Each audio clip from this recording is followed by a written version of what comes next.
bagaimana kalau sampai umat ada bisa diberi kamu jihadi kata Allah akan menjadi baik lalu kata mereka saya dibuat hari hari Allahumma shalli wa sallim ala hadha nabiyil karim wa ala alihi wa man tabi'ahum bi ihsan ila yaumil para ilmuwan yang dirahmati Allah Subhanahu wa taala. Alhamdulillah pada hari ini kali ini kita bisa meninggalkan aktivitas kita untuk majelis ini. Majelis yang Allah berkah dibuat dalam kondisi online dan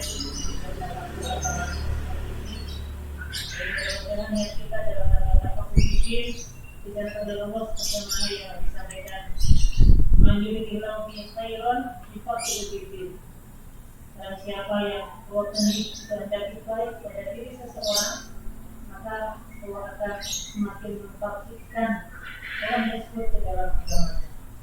Maknanya semakin mendalam pemahaman kita terhadap ilmu syariat agama Allah ini. Maka standar kebaikan kita dari waktu ke waktu adalah semakin bertambahnya ilmu. Standar kebaikan kita Allah Subhanahu wa taala adalah semakin bertambahnya ilmuwan kita, pemahaman kita terhadap agama Allah. Maka tidak menjamin tambahnya harta, tambahnya pangkat, tambahnya kewenangan yang kita miliki, maka tidak pernah bisa menjamin tapi yang pasti dari itu semuanya adalah ketika kita semakin fakih, semakin memahami ilmu syariat Allah ini, semakin mendalami ilmu agama ini yang menjadi kita garansi bagi orang yang mendapatkan predikat kebaikan di sini. Mudah-mudahan majelis ini dan kalau kita mulai hari ini hal perilmuan ini semakin memberikan tambahan wawasan ilmu, semakin memberikan pemahaman kita yang benar terhadap syariat, terhadap satu panduan kita serta yang dirahmati Allah Subhanahu wa taala. Insyaallah kalau perilmuan ini akan kita mulai di bulan kedua ini.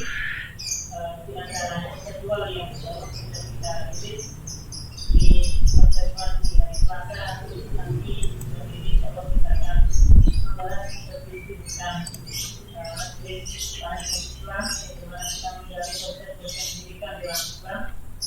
Kemudian kita memiliki hari Kamis dari kami bersama kita akan membaca banyak tentang proses pendidikan dalam Al-Quran.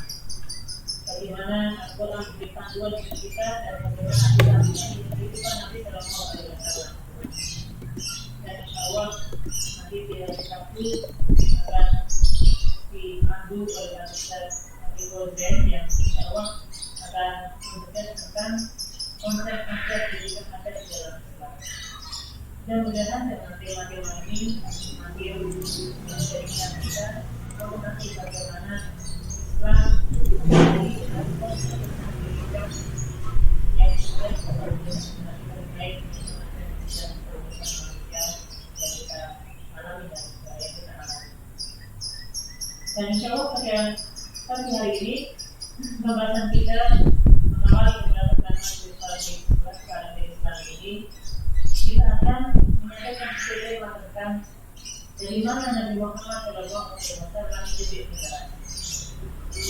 Ini adalah sebuah komitmen yang dalam tema yang sangat besar dalam pembahasan dalam Islam tentang bagaimana Nabi Shallallahu Alaihi Wasallam menghadirkan orang-orang yang statusnya menjadi generasi terbaik. Dan nanti kedua panggilan yang dan diberikan dalam hadis-hadis beliau dalam sirah nabawiyah yang kita bisa pelajari dari dalam buku beliau. Semuanya masih pada konsep bagaimana dulu dalam terjadi dengan yang pertama nabawiyah dalam hadis menyampaikan sebuah hadis sebagai pengantar hadis yang kita dipelajari ini. Yang pertama adalah hadis yang sering kita jelaskan. Nabi Sallallahu Alaihi Wasallam bersabda, "Khairul quruni qarni, Summa alladziina yalunahu, summa alladziina yalunahu. Sebaik-baik urut, baik-baik generasi, baik-baik masa adalah masaku kata Nabi. Baik kuruni, baik-baik kurun, baik-baik masa adalah masa atau generasi. Summa alladziina yalunahu, kemudian orang yang datang setelah itu. Summa alladziina yalunahu, kemudian orang yang datang di waktu itu. Maka ini menjadi satu garansi dari Nabi sendiri bahwa 3 generasi terbaik itulah yang masuk dalam kategori generasi paling baik yang ada di sepanjang kehidupan manusia. Yang pertama tentu adalah pada masa Nabi Shallallahu Alaihi Wasallam ketika beliau mati. Ketika semua permasalahan panduannya langsung dari Nabi Shallallahu Alaihi Wasallam. Semua kesempatan di kalangan para sahabat maka selesai langsung di hadapan Nabi Shallallahu Alaihi Wasallam. Maka masa di mana Nabi Shallallahu Alaihi Wasallam masih hidup adalah masa yang paling baik yang pernah ada di kehidupan manusia. Cuma lagi menyeluruh kemudian generasi yang datang berikutnya, yang dimaksud dalam generasi para nabi para sahabat, orang yang dahulu pernah bertemu dengan Nabi Shallallahu Alaihi Wasallam setiap hari. Atas kebaikan Nabi Shallallahu Alaihi Wasallam inilah yang menjadi generasi terbaik, generasi para sahabat.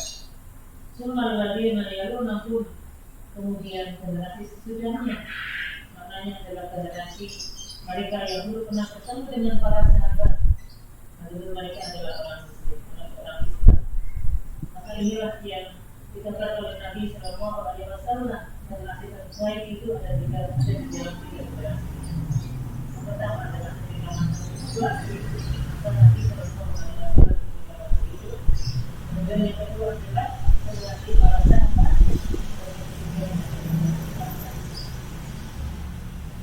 Tentu kalau kemudian mereka disebut sebagai generasi terbaik, ini kita belajar dari sejarah bagaimana mereka hidup pada waktu itu, sehingga Nabi menjulukinya sebagai generasi terbaik.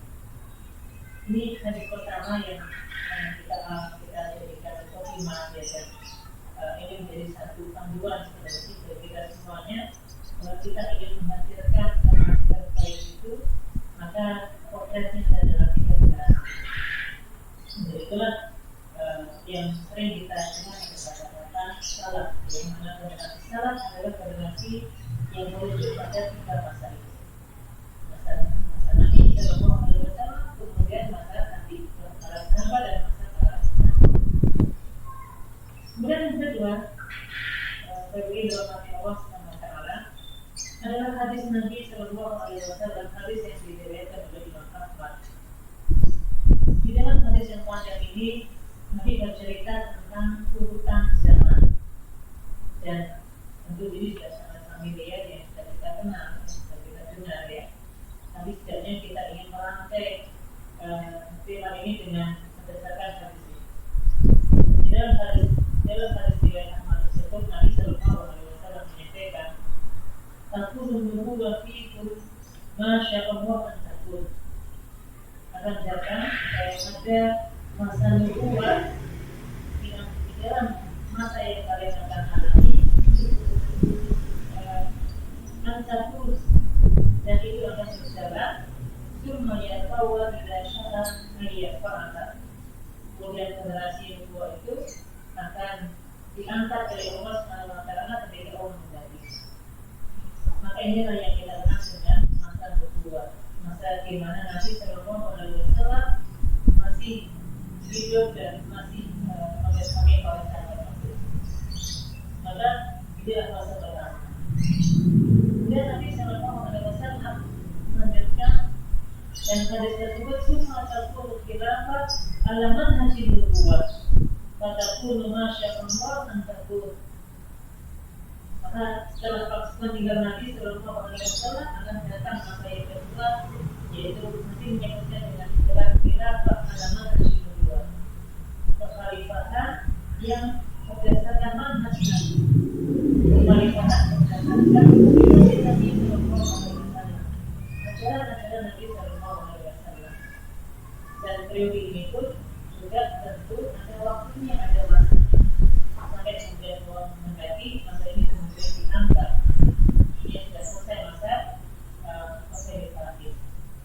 Inilah periode kedua. Kemudian Nabi melanjutkan lagi summa takunu mulkan 'adan wa takunu masyaallah takun. Maka muncul federasi atau muncul poin yang ketiga, masih menyebutnya bukan lagi dengan khilafah, tapi menyebut dengan istilah mulkan 'adan, para penguasa yang menggigit. Dan ini juga ada masa, ada waktunya. Sampai Allah SWT menghendaki masa ini kemudian diangkat, selesai federasi atau selesai masa-masa penguasa yang menggigit. Kemudian Nabi Sallallahu Alaihi Wasallam melanjutkan lagi summa takunu mulkan jabriyyan wa takunu masya Allah ila an takun.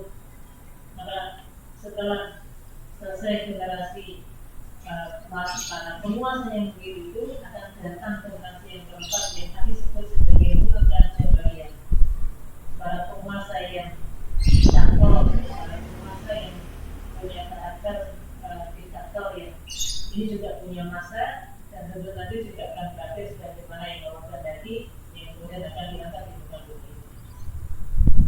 Menariknya terlebih dalam hati Nabi tersebut lagi dan melanjutkan summa takunu khilafah ala manhajin nubuwah, akan muncul organisasi yang kelima daripada fase itu. Nanti menyebut persis fase yang kelima itu dengan fase itu. Summa takunu khilafah, maka akan datang kembali periodisasi waktu yang karakternya sama, khilafah ala manhajin nubuwah, perkilafan kembali yang kemudian menggunakan manhaj Nabi Sallallahu Alaihi Wasallam. Dan pada saat itu kemudian disebutkan itu masa kata, kemudian Nabi terdiam. Nah, saja disilakan dilihat oleh Imam Ahmad. Maka dalam hadis tersebut Nabi Sallallahu Alaihi Wasallam menyebut 5 fase zaman. Yang pertama adalah fase yang manusia, yang kedua adalah fase khalifah pada manusia kedua, kemudian yang ketiga adalah fase yang disebut dengan mulkan 'adan, dan yang keempat adalah mulkan jabriyyan, dan yang kelima adalah kembali fase sebagaimana yang Nabi sebut, sebagaimana fase itu seperti redaksi hadisnya, redaksi ayat apa, redaksi kalimatnya, berdasarkan pada menurut, maka akan datang kembali fase. Nah, kemudian Nabi Sallallahu Alaihi Wasallam menyampaikan dari sini, tentu ini masih pada posisi seperlima dari perjalanan yang Nabi sampaikan. Nabi ketika menyampaikan dari sini tentu pada fase nubuwah, pada masa kenabian. Pada waktu Nabi menyampaikan dari sini berarti masih ada 4 fase lagi yang akan. Nah, kira-kira kalau kita sekarang hidup di zaman ini, kira-kira kita ada di fase yang berapa? Kemudian para ulama ini menyebutkan adanya kita hari ini sedang ada pada fase mulkan jabriyyan, pada fase keempat setelah runtuhnya Turki Utsmani. Ini yang menjadi fase terakhir tentang mulkan 'adan ya. Dan setelah fase itu nanti kalau kita hitung di angka tahun ada 1924 setelah runtuhnya Khalifah Turki Utsmani itu, maka tidak ada lagi kekuasaan Islam yang betul-betul murni dominasi dari Islam. Maka kitabnya kita ada pada fase yang kelima, fase yang keempat, yaitu mulkan jabriyyan. Nah, poinnya yang kita akan ambil sebagai rahmat Allah, bahwasanya Nabi Sallallahu Alaihi Wasallam mengatakan untuk fase mulkan jabriyyan ini tidak selama-lamanya, satu waktu juga akan selesai masa itu, ya, akan berhenti masa itu dan akan kembali fase di mana makmuran dunia ini ada pada fase khilafah kedua, seperti sebagaimana yang Nabi sampaikan dalam yang sudah disampaikan di dalam hadis tersebut. Nah, ini menarik dan hakikatnya justru ini menjadi satu motivasi kita, ya, satu motivasi kita bahwa kita ini ada di depan mata kita adalah fase bagaimana di mana Islam akan kembali muncul sebagai agama yang akan memimpin peradaban dunia. Nah, berarti kalau kita ingin mengembalikan kepercayaan Islam itu, ya tentu bagaimana Nabi dulu pernah mengajari para sahabat. Karena hakikatnya sama namanya ya. Bila kealam menjadi nubuwah, kekhalifahan atas Nabi. Alhamdulillah, kita akan mempelajari dari mana kemudian Nabi Sallallahu Alaihi Wasallam menjadi para generasi dahulu yang menjadi generasi yang luar biasa. Karena hakikatnya masih mengisyaratkan yang sama, akan kembali bila kealam menjadi nubuwah, akan datang masa di mana umat Islam akan ada dalam kehidupan kembali itu. Tentu kalau kita ingin menghadirkannya, nanti kita perlu tahu bagaimana Nabi menghadirkan khilaf kealaman nubuwah. Yang pertama, sebagai dalam jawab, sebelum kita berbicara lebih lanjut tentang dari mana Nabi memulai mendidik generasi, perlu kita memahami dulu tentang latar belakang masyarakat yang Nabi bersama orang-orang tersebut dahulu. Tentu kita tahu bahwasanya Nabi Sallallahu Alaihi Wasallam itu lahir di Mekah, ya, dan tentu selalu menghadapi di Masjidil Haram. Dan kita tahu bahwasanya dulu Arab terkenal dengan kejahiliannya, masa-masa jahiliyah ini masa yang luar biasa.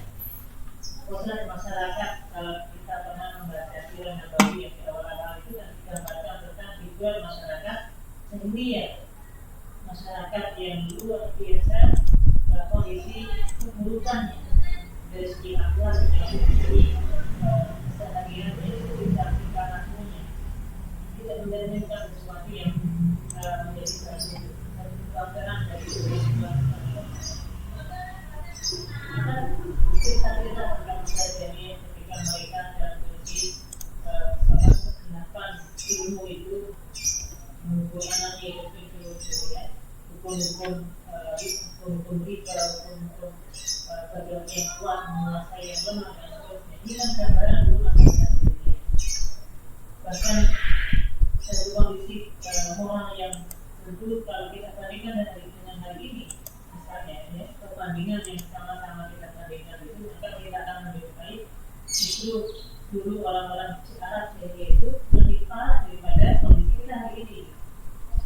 Contoh misalnya kalau hari ini ada orang kemudian minuman keras atau itu di zaman saya dulu tidak ada itu. Bahkan kalau kita berbicara tentang khamar dan jadi setelah lebih lanjut tentang ayat-ayat yang menjadi proses tentang pengharaman khamar. Biasanya orang-orang Arab waktu itu dengan interaksi mereka dengan khamar luar biasa. Mereka mengakukan khamar luar biasa. Dengan bahasa saya untuk memuji khamar. Kayak nanti dalam saya khamar itu turun bagaimana perintah langsung disarankannya khamar, tapi itu secara bertanya. Dan ini jadi menarik nanti kalau kita diskusi tentang kurikulum dan kemudian nanti menjadi bahasa rasa. Karena ada satu hal yang menjadi penting ya. Ada hasil lain yang nanti harus utamakan sebelum ada berbicara tentang melarang khamar dan seterusnya. Maknanya tidak mudah untuk menjalankan khamar, dan ini kondisi masyarakat sendiri. Kondisi masyarakat sendiri. Orang sampai kemudian berwasiat sebelum meninggal karena tidak bisa dilepaskan kehidupan mereka dengan khamar.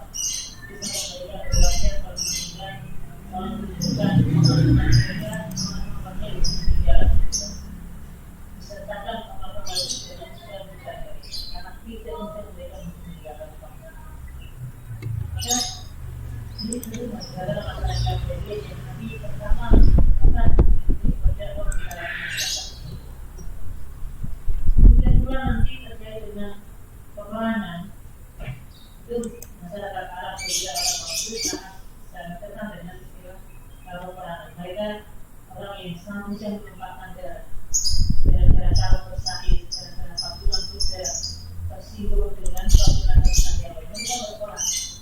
Jadi bisa bertahun-tahun, bahkan berpuluh-puluh tahun mereka bisa berperang gara-gara seperti itu.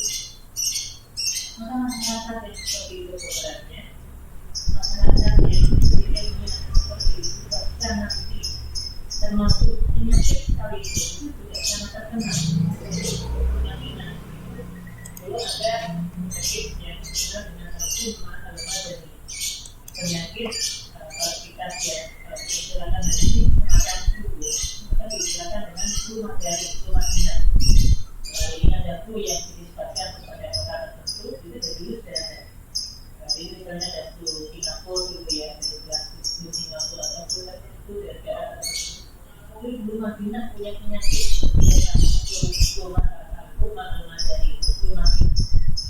Maka dengan besar waktu itu Persia dan Romawi itu sudah mendirikan memang orang-orang di sekitar daerah Arab Mekah dan Madinah itu memang sudah tidak baik begitu. Dari sisi SDM-nya sangat rendah secara kualitas, orang yang juga sangat tidak bersekolah, orang yang suaminya sangat buruk, orang yang seharian sudah tidak bisa diharapkan. Kemudian secara SDA sumber daya alam yang juga demikian, kering ya, tidak ada potensi yang kemudian bisa diperlukan di sini. Belum pasir dan seterusnya tentu menjadi sangat besar. Begitu tidak tertarik untuk menguasai wilayah itu. Itulah kemudian Nabi Shallallahu Alaihi Wasallam kali itu dimulai dari tempat yang tidak mengenali.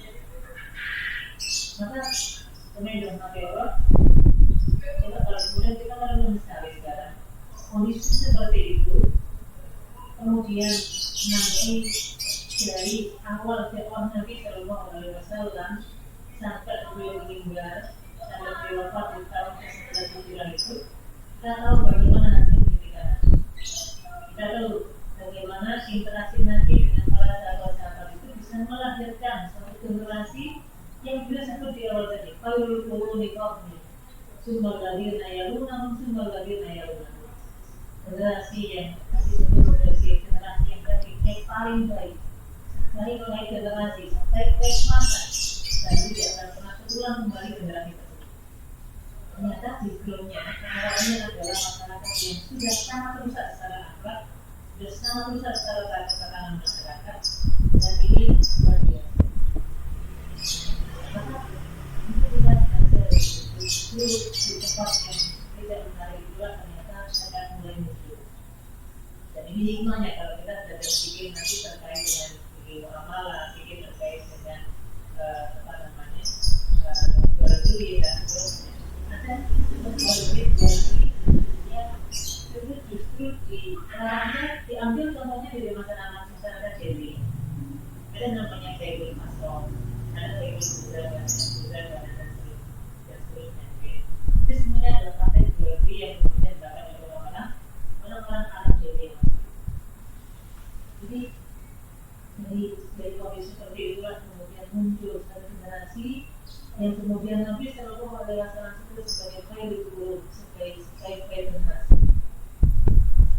Maka istilah kita perlu bertanya, kalau dari masyarakat yang bidangnya rendah seperti itu, masyarakat yang dianggap penyakitan seperti itu, sumber daya alamnya yang tidak bisa dibanggakan seperti itu, kemudian muncul dari generasi yang bisa memimpin dunia, generasi terbaik yang pernah ada di seluruh masyarakat manusia. Ini kita perlu pertanyakan, bagaimana kami menjadi para generasi waktu itu? Ini menjadi satu pertanyaan dasar kalau kita ingin kembali menghadirkan bagaimana yang Nabi turun dalam 5 fase zaman. Kalau kita ingin menghadirkan kembali manusia pada manhaj nubuwah, maksudnya kita belajar kembali bagaimana dulu Nabi Shallallahu Alaihi Wasallam menghadirkan generasi terbaik itu di tengah-tengah keterbatasan. Ini nanti kemudian kita akan menggali bagaimana konsep pendidikan Islam sampai bisa belajar tentang sahabat. Yang kedua, kita lihat bahwa ternyata baik hubungan Anda di pandai kehidupan manusia, biarkan lagi dalam dunia bumi ini. Itu hanya sekedar prestasi yang mereka telah kebaikan di dalam kehidupan mereka. Tapi yang sangat menjadi penting kita kaji hari ini adalah bahwa mereka hadir dalam kondisi usia yang sangat tua, usia yang bagi kita hari ini kita sebut sebagai usia yang sangat tua, usia yang sangat muda, dengan capaian-capaian saya seperti itu. Maka nanti jadi menarik karena memang tidak investasi yang luar biasa, tapi prestasi itu didapati dalam usia yang sangat muda, sangat tua. Ini juga menjadi satu yang kita bagi kita hidup dan belajar di pikiran.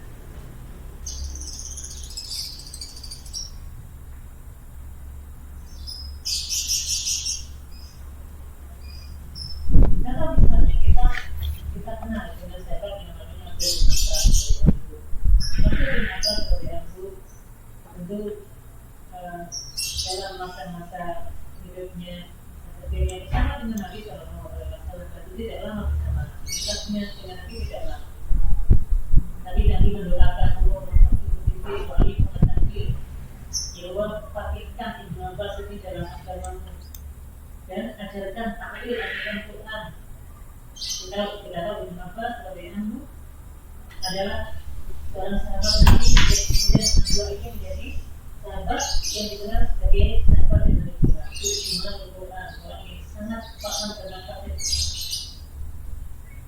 Dan saya lihat nanti Ibnu Abbas radhiyallahu anhu menjadi status ahlinya wali radhiyallahu usia 13 tahun. Usia 13 tahun. Usia yang hari ini bagi kita sangat tinggi. Tapi 13 tahun itulah cukup bagi Ibnu Abbas usia itu untuk menjadi seorang penasihat ahli dalam pembayaran Tuhan atau pembayaran dalam tata seorang pejabat, seorang yang diberikan amanah dan seorang sangat selektif. Tapi pilihannya pada Ibnu Abbas yang usianya waktu itu masih 13 tahun.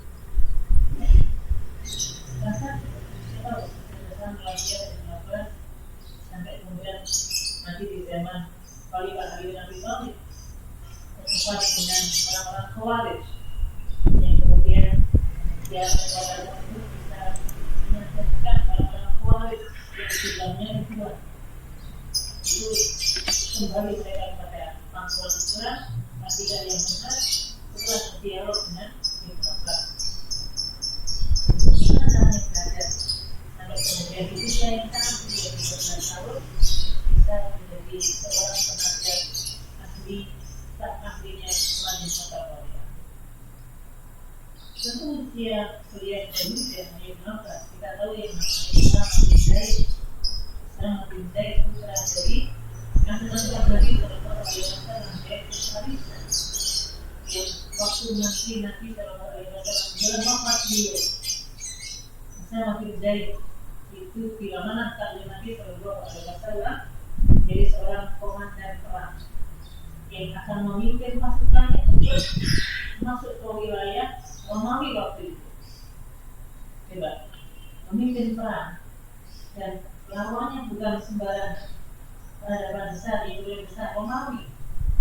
Tapi Islam waktu itu punya seorang sahabat, seorang anak yang usianya waktu itu di usia 18 tahun.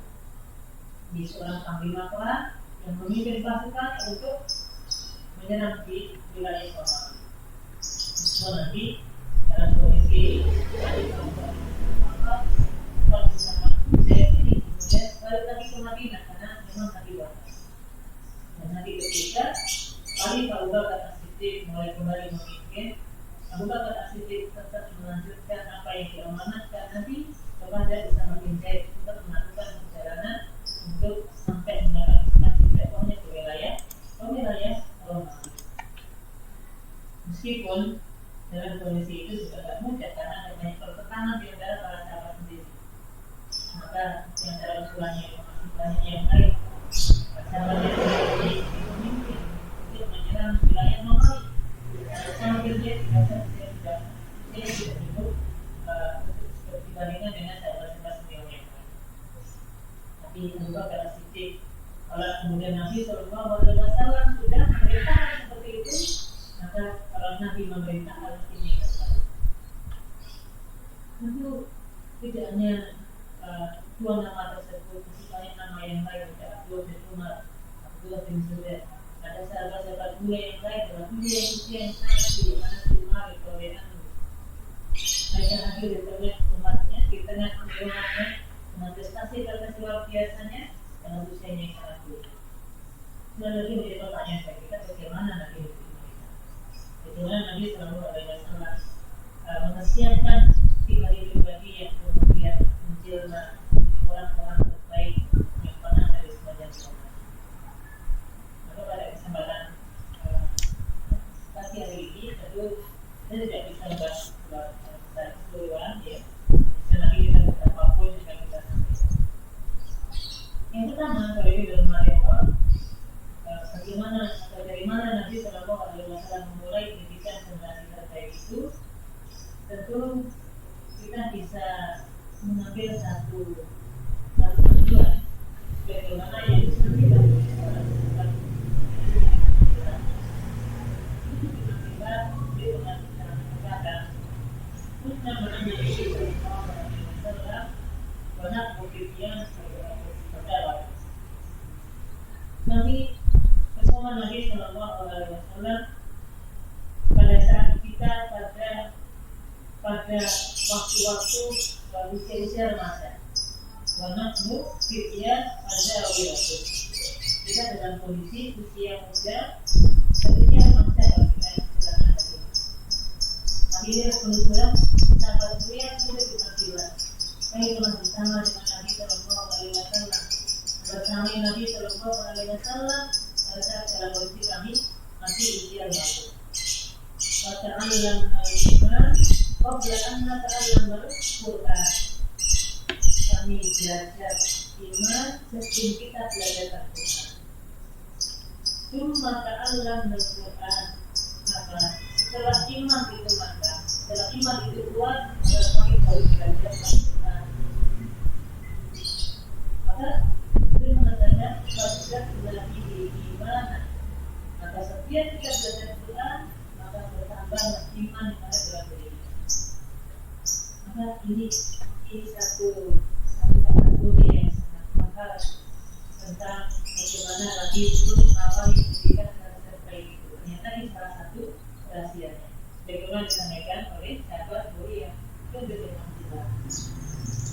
mengatakan bahwa Nabi dulu ketika bersama Nabi dan tadi berdasarkan pendidikan Nabi itulah yang menjadikan para sahabat dari generasi terbaik itu.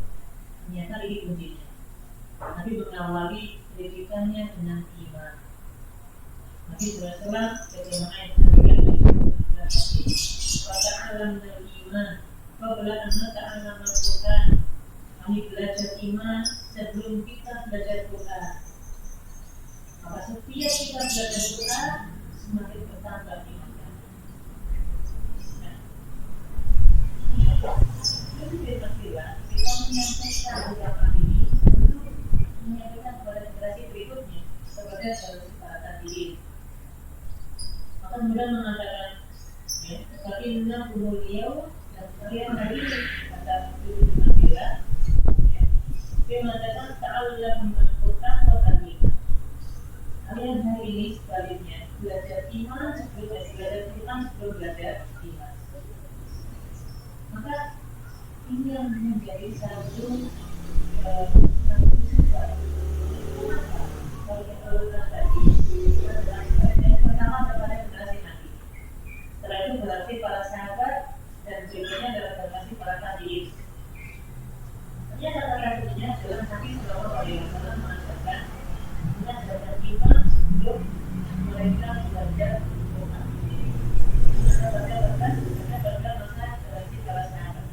Maka standar pendidikan mereka sebelum belajar Quran dan belajar iman. Mereka kuatkan iman imannya dulu, soal iman dulu. Dan juga generasi lagi pernah berkata kepada generasi para nabi, adapun kalian hari ini juga dengan mengatakan kepada para nabi, adapun kalian hari ini, kalian belajar Quran sebelum belajar ini. Kita tahu kalau kita komunikasi kita seperti itu, mana yang lebih mulia kita yang menggunakan penurunan status ini, faktornya adalah mereka belajar Quran dulu sebelum belajar ini. Kalau kita menemukan bahwa ini ada pada masa tabi'in yang dulu sudah dikatakan sebagai penurunan kualitas pendidikan, maka apalagi hari ini yang kemudian secara umum kita di dalam generasi Qurannya juga tidak dapat, imannya apalagi sangat tidak kokoh. Yang kita bisa katakan dan kita tidak kembali sebagaimana yang disyaratkan. Jadi kita kebalik saja merumuskan tahapan dulu tadi generasi para tadi sebagai kita ungkapan dulu diambilkan tadi. Ada terus kalian hari ini belajar Quran sebelum belajar iman. Padahal ini sama-sama baik, belajar Quran itu juga baik, belajar iman itu juga baik. Tapi kalau urutannya yang salah, ini yang menyebabkan nanti ada status penurunan kualitas generasi. Apalagi hari ini kita yang jauh dari masa generasi para nabi, jangankan tabiin, bahkan tabiin saja kita sangat jauh dari generasi mereka. Tapi kalau kita menggunakan urutan, kayak sejarah yang bisa kita kita jauh dari panduan yang berbeda. Ini kata kunci yang pertama bahwa pada dasarnya berarti terkait dengan hadir karena memang mereka diberi iman sebelum mereka belajar Al-Quran. Maka orang-orang yang kemudian iman yang baik itu setiap kali belajar Quran untuk menambahlah ilmu iman mereka. Dan mohon maaf ya kalau kita sudah uruskan sedikit saja hari ini, kenapa sih anak-anak kita hari ini yang menghafal Quran, anak-anak kita hari ini belajar Quran, anak-anak hari ini yang meditasi kayak dengan gurunya kenapa kok kita jauh dari harapan ya mereka berjalan yang betul-betul akhlak Quran dari Quran, kenapa masih jauh? Mereka menghafal Quran tapi juga secara sholat mungkin tidak ditinggalkan. Mungkin kalau sholat tidak ditinggalkan mungkin kita harus ajak terus kenapa tidak terus dengan diri padahal dia belajar Quran. Atau mungkin kita bisa mendapati dari ini anak-anak belajar Quran kita kemudian masih mengawali hariannya bagaimana yang ini tidak belum selesai. Karena Al-Quran yang dipelajari. Jadi kata kuncinya tadi masalah imannya masih bermasalah. Ada mereka kemudian masuk kan belajar. Maka Nabi Sallallahu Alaihi Wasallam mengawali pendidikan kita para ulama karena iman dalam hati para sahabat dulu. Membersamai para sahabat kemudian betul-betul mengawal keinginan para sahabat untuk masuk Islam. Itulah sebabnya kalau kita belajar sirah nabawiyah kita akan jumpai masa prestasi Nabi dalam berdakwah itu ada fase Mekah, ada fase Madinah, Madaniyah, fase Makkiyah, ada fase Madaniyah. Maka kita tahu Nabi Sallallahu Alaihi Wasallam di Mekah, Nabi Sallallahu Alaihi Wasallam fokusnya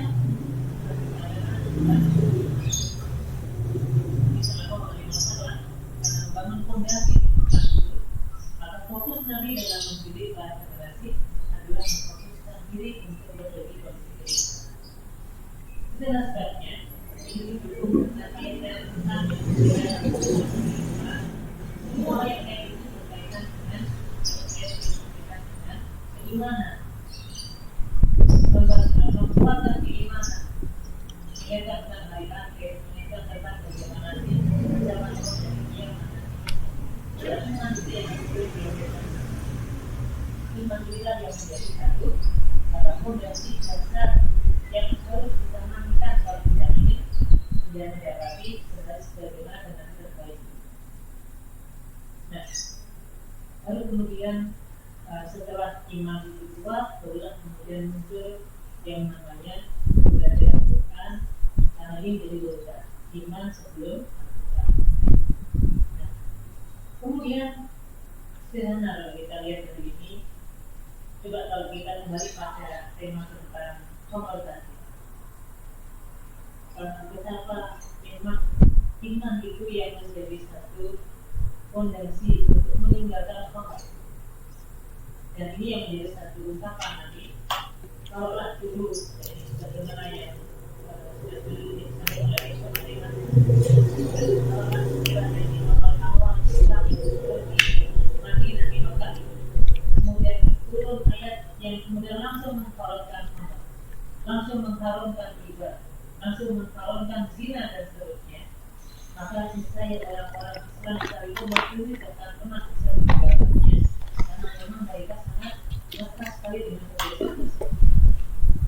Tapi yang disentuh dulu awalnya adalah masalah ini, masalah kenalkan siapa dan yang perlu dibaca,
itu semuanya adalah perbuatan bersih dari perbuatannya syaitan. Fastanibu maka tinggalkan.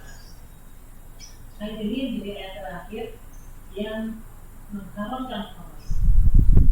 Nah, kita bisa jumpai pada saat turun ayat ini hormati Allah, maka semua umat Islam dalam kondisi iman yang kuat itu ketika menerima ayat ini, ayat Al-Quran ini, maka para ahli sejarah menyebutkan bagaimana kondisi Madinah waktu itu setelah datangnya khamar, turunnya larangan khamar. Maka dulu ahli Madinah tentu sebelum datang ayat ini, mereka masih punya simpanan khamar di rumahnya, karena belum haram terlalu besar. Mereka melihat ayat ini, mereka ambil khamar itu, tumpahkan di jalan-jalan kota Madinah.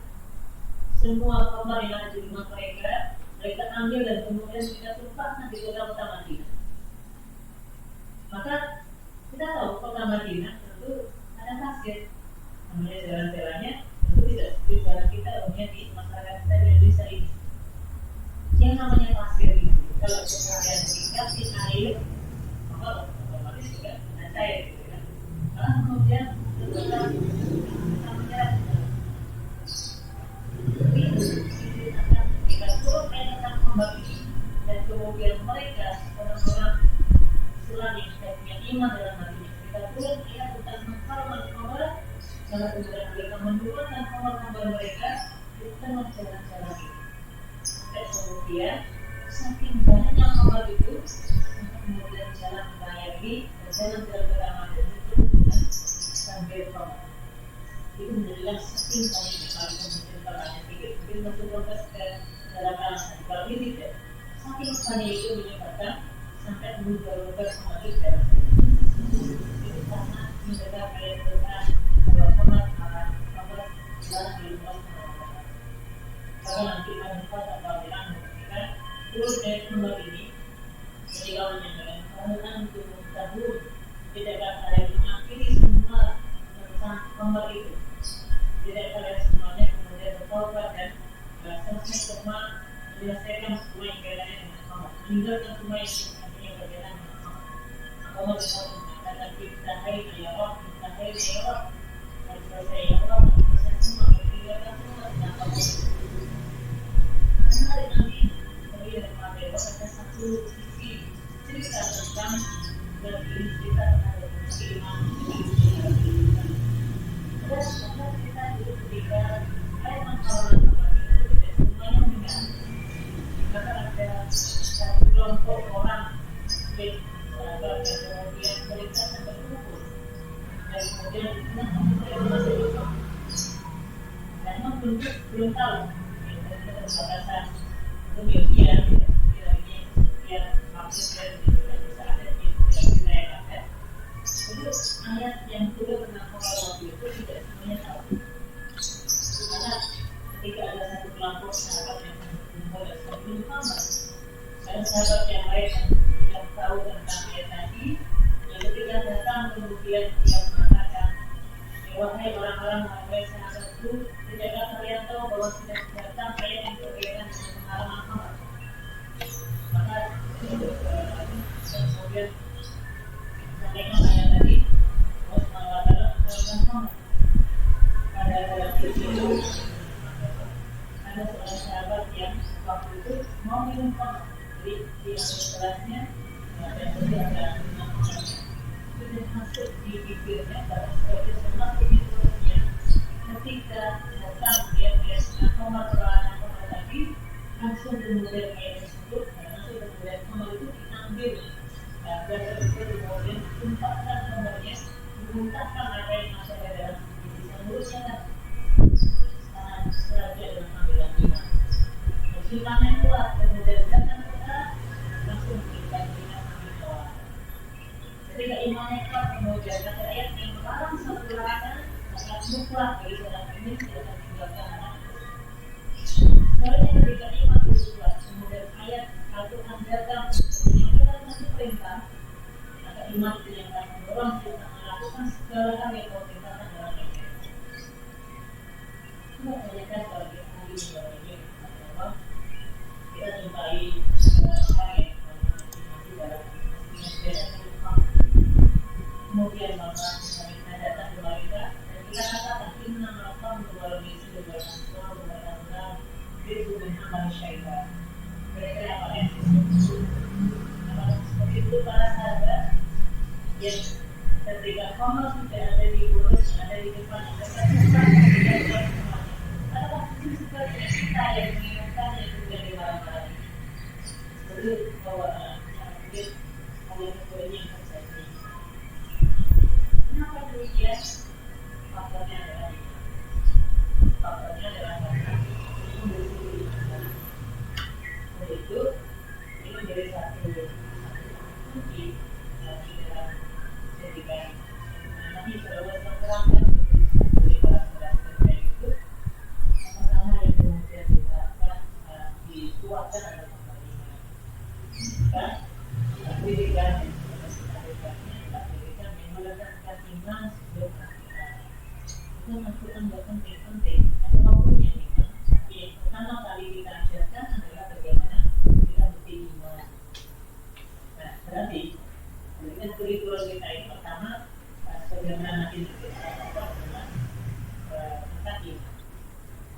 Nah sekarang iman itu seperti apa? Kita ajarkan kepada generasi kita ini karena bagaimana yang kemudian nanti selalu sampaikan termasuk bagian tadi bagian kedua pertanyaan itu Rasulullah SAW bersabda al-imanu bid'un wasitun nasyubah bahwasanya iman itu punya 60 sekian atau 70 sekian cabang. Faqdaruha qawlu la ilaha illallah wa annaha imanun berkata al-Bukhari. Yang paling afdal di cabang iman itu adalah ungkapan la ilaha illallah. Dan yang paling rendah iman itu adalah menyingkirkan satu dari menyingkirkan orang menyingkirkan yang berlarangan dari jalan Allah. Wa saya syu'batun minal iman. Mau itu juga bagian dari iman. Nah, Maka ini juga menjadi satu hal yang perlu kita lakukan. Kita mungkin berpikir ya, atau iman. Kalau iman itu kan nggak kelihatan, iman itu kan nggak nampak. Iman itu dalam hati gitu ya. Bagaimana kita bisa berpikir kemudian bisa berpengaruh seperti itu dalam kehidupan. Nyatanya kita ini lagi kalau saya ternyata iman itu ternyata berdasarkan iman itu punya roh, maka dia menyampaikan yang punya yang tidak pasti maknanya adalah filter, tapi konstitusi masih tersebut filter itu artinya angka satu sampai kurang dari 10. Maka kurang lebih iman itu dalam hadis ini 60 sekian atau 70 sekian kata iman. Contohnya nanti Ibnu dalam sekolah ini dalam kitab Fathul Bari beliau menyebutkan istilah para ulama tentang berapa sih jumlah cabang iman. Nah, maka para ulama yang kemudian istilah misalnya kita bisa jumpai Imam Al-Baihaqi. Imam Al-Baihaqi dia menyebutkan bahwa cabang iman itu ada 77 cabang. Kemudian Ibnu Hibban beliau beristihad bahwa cabang iman itu ada 69 cabang. Nah, secara hitung-hitungan, termasuk yang disampaikan dari Ibnu Hajar, lebih cenderung pada hitungannya Ibnu Hibban 69 cabang iman. Tetapi nanti yang punya hitungan detail tentang iman, cabang iman itu ternyata Imam Al-Baihaqi. Karena Imam Al-Baihaqi itu punya buku Al-Jami' Syu'batil Iman, Syu'batil Iman ya, buku tentang kumpulan cabang iman. Jadi ini buku luar biasa ya. Ada 14 jilid kurang lebih ditulis dalam kitab itu Al-Jami' Syu'batil Iman. Harus jilidnya kalau nanti ada 500 dalam. Nah ini karena kurikulum gitu ya. Maka ini yang kemudian kita sajikan dulu. Karena yang pertama adalah tentang iman. Dan iman itu bagaimana dari tadi ada cabang-cabangnya. Dan detailnya sebagaimana sampaikan Ibnu Hajar kayak itu dalam hadis tersebut. Nah, dalam buku tersebut ya. Jadi ada sekian ribu hadis ya, dan sekitar sekian hadis yang kemudian 10.000 hadis yang disampaikan dalam buku tersebut tentang iman dan bagaimana cabang iman. Nah, jadi kita mempelajari iman saja itu luar biasa. Nanti dampaknya dalam kehidupan kita sehari-hari. Tentu yang pertama kali kita ajarkan adalah beriman kepada beriman itu ya, beriman yang benar itu. Kata Allah, kata Rasul, kata kita, kata malaikat, kata takdir, iman kepada dan qadar. Dan di antara beriman baru enam beriman ini, nanti sampai paling kurang sering masyarakat yang menjadi inti dari beriman yang enam ini adalah dari dua pokoknya. Yang pertama dari iman kepada Allah dan iman kepada hari akhir. Kita juga dalam hadis-hadis Nabi yang menyebutkan selalu menggandingkan antara iman kepada Allah dan iman kepada hari akhir. Maka itu kita kalau yang berakhir, kalau yang berkhairan, kalau yang karena itu dinilai kalau yang berakhir, kalau yuslim jauh. Maka itu dinilai kalau yang berakhir, kalau yuslim jauh. Jadi mengkaitkan antara iman kepada Allah dan iman kepada hari akhir. Ini menunjukkan bahwa ini adalah selain iman enam yang pokok tadi yang mau tadi yang dari kata itu atau fondasi ada yang di luar dari iman tadi. Nah, jadi tinggal urutannya, maka yang kita pertama adalah iman. Dan iman dengan berbagai macam cabang-cabangnya. Kenapa demikian? Seperti pernah jawab karena sebagaimana ungkapan bagaimana hitungan yang disampaikan oleh Imam Al-Baihaqi tadi, maka akibatnya perkara iman adalah perkara yang cukup menjadi dasar dan fondasi. Karena nanti iman itu tidak hanya amal doa saja, dan tidak hanya makan, tidak hanya makan hadir saja, tidak hanya makan yang tersimpan dalam hati kita saja. Sehingga nanti iman itu ada amal hati, ada amal lisan, dan ada amal fisik. Iman itu ada amal hati, dan ini nanti ada 24 lebih 24 cabang, artinya menempati 35%. Kemudian nanti ada amal lisan, ini menempati 10%, dan ada amal fisik yang menempati 40%. Makanya apa? Kalau iman kita baik, iman kita lurus, insya Allah perbuatan kita itu baik. Kenapa orang itu lurus? Kenapa orang itu menerapkan akhlak perbuatan ucapannya terjaga, kata-katanya terjaga? Karena iman dalam hatinya mengarahkan dia untuk bisa berbuat seperti itu. Itulah sebabnya dalam hadis-hadis kalau kita buka kitab sahabat ya Imam Mada tapi ketika membahas tentang zina dan pencurian misalnya, nanti akan kita dapati sebuah riwayat hadis yang menyebutkan barang siapa orang yang berzina, bahayanya ketika dia berzina lupa iman. Orang yang kemudian ketika mencuri, maka dia iman itu lepas dari diri orang yang sedang mencuri. Maka nanti dalam hadis yang lain diibaratkan orang yang dalam mengerjakan dosa atau maksiat itu imannya lepas bagaimana seseorang melepas bajunya dari atas kepala, hilang iman. Karena kalau iman tetap dalam hati, tidak mungkin melakukan dosa dan mungkin melakukan maksiat. Karena hakikatnya amal lisan dan amal fisik yang jumlahnya 55% itu didasari dengan iman. Kalau iman yang baik 35%, nanti kemudian itu mendasari semua gerak-gerik yang kita lakukan. Maka cukup kemudian kalau iman itu semakin baik lagi. Selanjutnya ya, kenapa amal kita itu susah? Kita jangan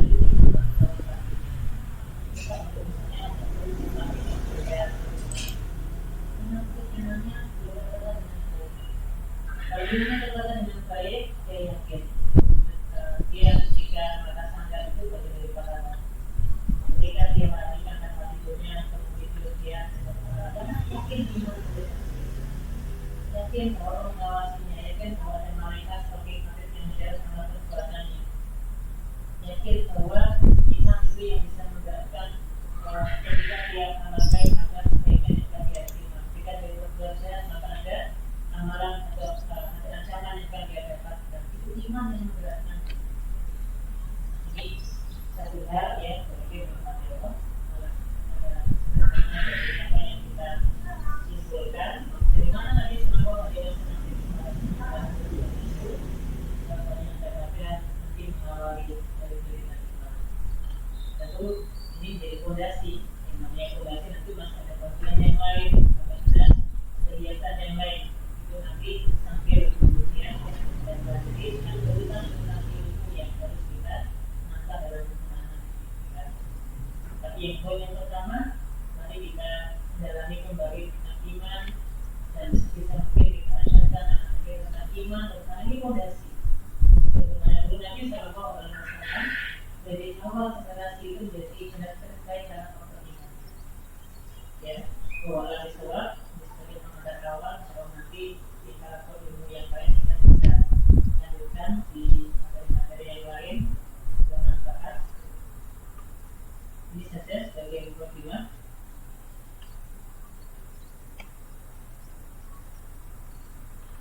Mungkin ada diskusi, pertanyaan, silakan.